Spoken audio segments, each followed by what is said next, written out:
Well, In the Israel 50s? got When 1940. the United by United 49, I Nations. think. See, 49. hey. Yeah. 49, I think. That was right. I said Yeah, it was 48, 49. Okay. I was Okay. going to say. Then the war happened. Okay, so the United Nations declared them a country, Yeah. and they removed all of the Palestinians out of there. No, They did. they didn't. No, No. but some of them were removed. Some of them were killed. They called the Palestinians called the Great NAFTA, which Yeah. means the Great. It means catastrophe. Right. Catastrophe. But it all started back with a guy named Theodor Herzl back in the 1890s. He was a Jewish guy that lobbied the British to have a homeland for the Jews. Then what you had is at the end of World War I, you had the Sykes-Picot Agreement. Picot was a Frenchie. Sykes was a British guy, and they had a secret deal to carve up the Ottoman Empire, and that's how Jordan got created, that's how Syria got created, that's how Saudis were there, but that's how all of these other countries were created, and they divided them up. That's why Lebanon became French.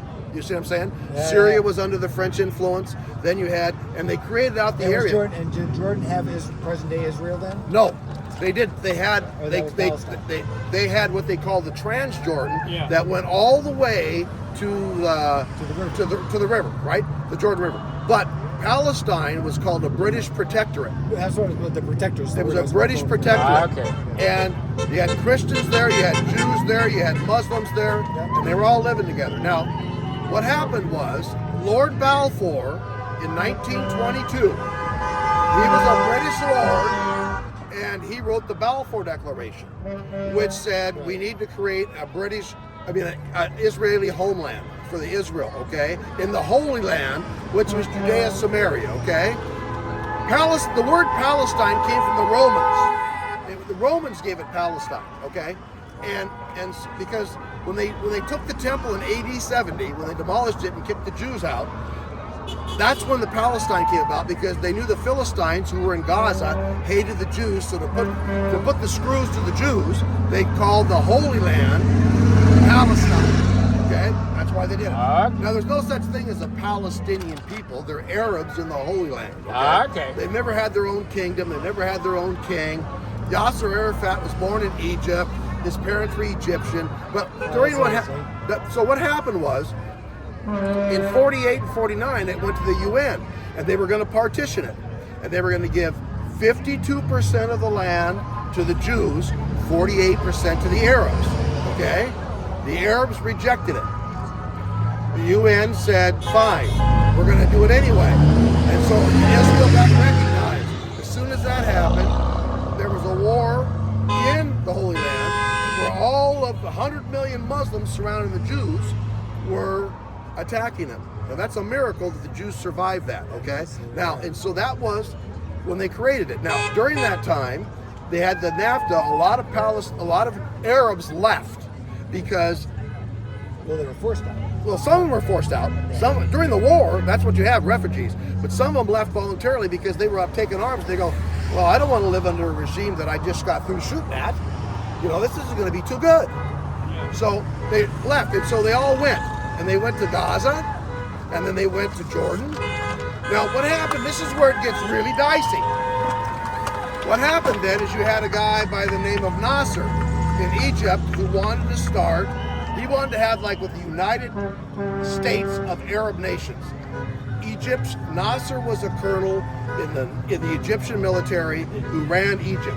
Isn't he the one that united Egypt and Yes, Syria? yes. He had that big long nose, and he was a very good statesman. Yeah. And he wanted to start a united Arab, and bring all the Arabs together. That's right, united every Yeah. republic. And the problem was, and so what happened is he kept pushing for war, and Anwar Sadat, who became president, was in the military then. And here's what happened. Nasser gets Jordan to go in and Syria to go in on a war against Israel.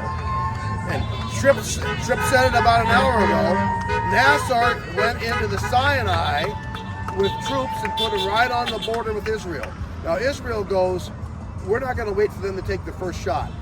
So they had this plan. and they took their Air Force and they wiped out all of the Egyptian Air Force in about 6 hours. That's the 7-day war. That was the 7-day war. 6-day war. 6 day. That was the 6 Yeah. in 1967. Yom Kippur, was that it? That's 73. Later.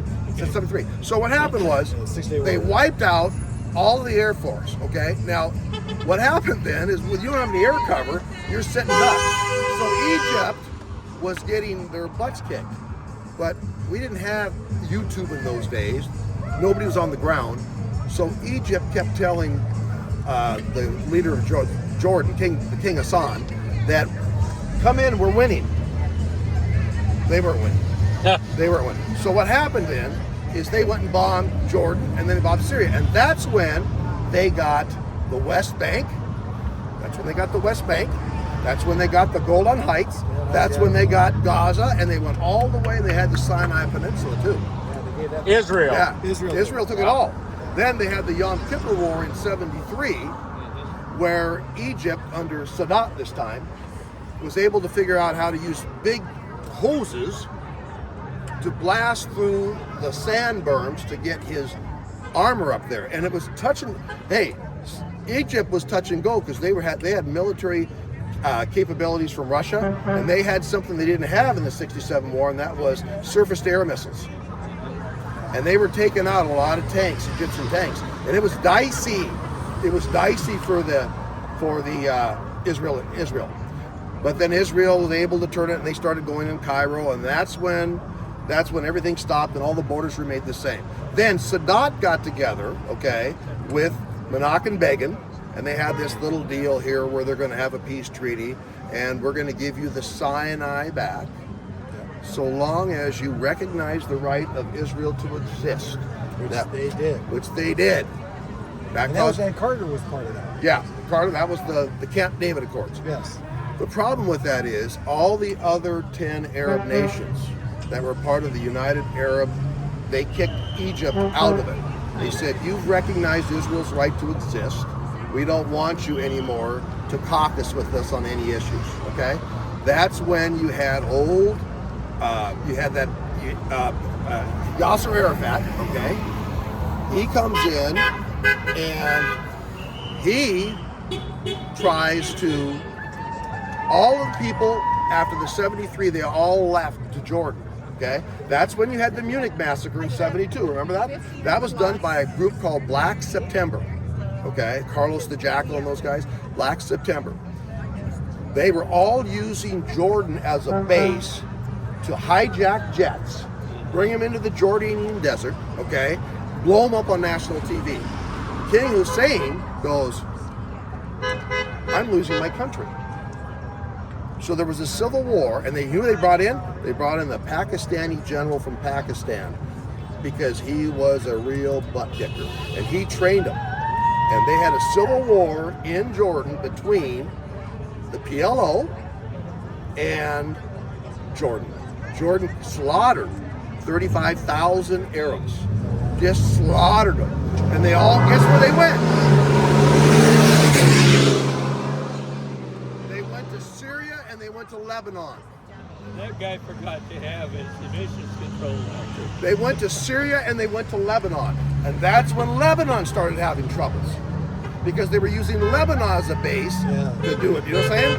So it's never going to be solved. You know? Yes, it is. When Jesus comes back, it's Well, going that'll to be be solved solved. then. I agree with you, big boy. I totally agree with you. Yeah, it's going to be Jesus solved. is the answer. And every knee shall bow, and every Exactly. tongue will confess Yes, he knows. Thank you. that he is Christ See our the King. common ground here we have, gentlemen. The We